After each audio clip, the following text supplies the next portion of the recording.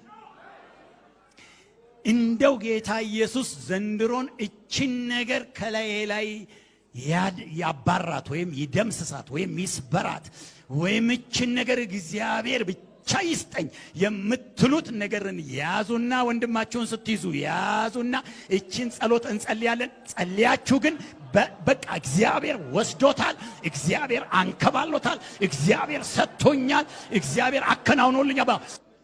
እኛ እኮ ሳናውቀው አማኞች እኮ ነን። እኛ ከባድ ነገር እኮ አምነናል። ኢየሱስ ረሳችሁ እንዴ? እኛ እኮ ማንም የማያምነውን ከባድ ነገር ያመን ሰዎች ነን። እስቲ አስቡት፣ አንድ ሰባኪ በጌታ በኢየሱስ ክርስቶስ ስም አጠምቅሃለሁ ብሎ ውሃ ውስጥ ሲከተን፣ አንድ የሆነ ገንዳ ውስጥ ውሃ ውስጥ ሲከተን ከአዳም ጀምሮ ያለ መርገሜ ኃጢአቴ በሙሉ ተወግዶ ኢየሱስን ለብሼ ሰማይ ስሜ ተጽፎ የእግዚአብሔር ልጅ ሆናለሁ ያለ አማኝ እኮ ነው ይሄ።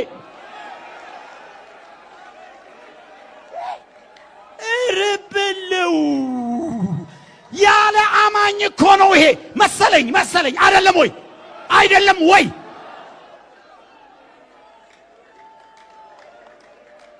መሰለኝ አይደለም ወይ? ይሄ እኮ ተራሱ አይደለም እኮ። የኢየሱስ ስም በላይ ላይ ተጠርቶ በውሃ ውስጥ ስቀበር መርገሜ ሁሉ ተወግዶ ዕዳዬ በሙሉ ተወስዶ ሞት ትሞታለህ የሚለው ጽሕፈቴ ሁሉ ተደምስሶ አዲስ ፍጥረት ሆኜ የእግዚአብሔር ልጅ ሆኜ የመንግሥተ ሰማያት ቁልፍ ይዤ ሰማይ እገባለሁ ያለ እኮ አማኝ ነው።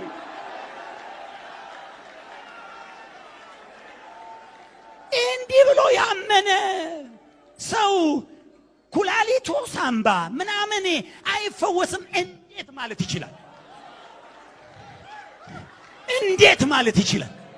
እቤቱ ያለ ችግር፣ እቤቱ ያለ ኢኮኖሚ፣ እቤቱ ያለ የተለያየ አይነት ቀንበር፣ እቤቱ ያለ ሕይወቱ ላይ ያለ የተለያየ ሸክም እንዴት አይነሳም ይላል። ይሄንን ከባድ ነገር ያመነ ያምናል። ዛሬ ያምናል። ይሄ ሕዝብ ያምናል። ሃሌሉያ! ያምናል። ሃሌሉያ! ያምናል። ቀንበር ይሰበራል። ሃሌሉያ! ያምናል። እኮ ህዝብ ሰማይ ያስከፈተ እኮ። እስቲ ስንቶቻችሁ መንፈስ ቅዱስ ተሞልታችኋል? ኧረ በኢየሱስ ስም ይሄ ማለት ምንድን ነው? እንደ ሞኝ እጃችሁን ዘርጉ ተብላችሁ መንፈስ ቅዱስ ይወርዳል ተብላችሁ አላያችሁት? ሰማይ ሰንጥቆ ሲወርድ አታዩት? ኮርኒስ ቀዶ ሲወርድ አታዩት? በሞኝነት አምናችሁ ስታመሰግኑ የወረደ መንፈስ ሌላውን እንዴት አያደርገው? አረ እምነት ይሆናል። ቀንበር ይሰበራል። ደዌ ይፈወሳል። አጋንንት ይወጣል። ልዩ ቀንበር ይሰበራል። ይሆናል። አረ ይሆናል።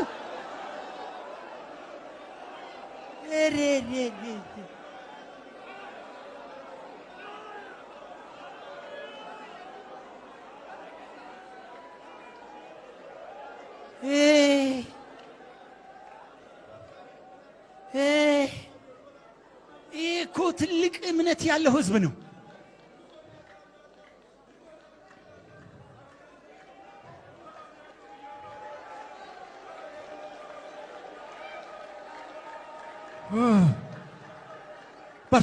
በርቱ። እግዚአብሔርን በርቱ። እምነታችሁን እስቲ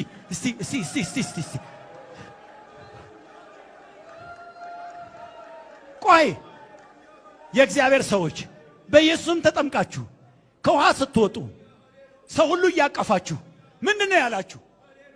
አቤት አዲስ ሰው ሆንክ፣ አዲስ ፍጥረት ሆንክ፣ ኃጢአትህ ተወገደ፣ መርገምህ ተወሰደ፣ የእግዚአብሔር ልጅ ሆንክ፣ ኢየሱስን ለበስክ። እናንተ ብልል አላችሁ። እስቲ አንድ ሰው እዚህ አንድ ሰው እዚህ ሴት የለም ወንድ የለም። እስቲ አንድ ሰው እዚህ የኔ ኃጢአት እንኳን የታጠበ አይመስለኝም፣ የአዳም መርገሜ የተወገደ አይመስለኝም፣ እንደገና ካላጠመቃችሁ ብሎ ማመልከቻ ያቀረበ የለም። አምኖ ጨርሶ በጀርባው ተኝቷል። ምን እያለ ተወሰደ ተወሰደ ተወሰደ ተወሰደ ተወሰደ ተወሰደ ተወሰደ ተወሰደ እያለ አይደለም ወይ? ይህንን የሚያህል ጉድ አምናችሁ ሌላውን እንዴት ያቀጣችኋል?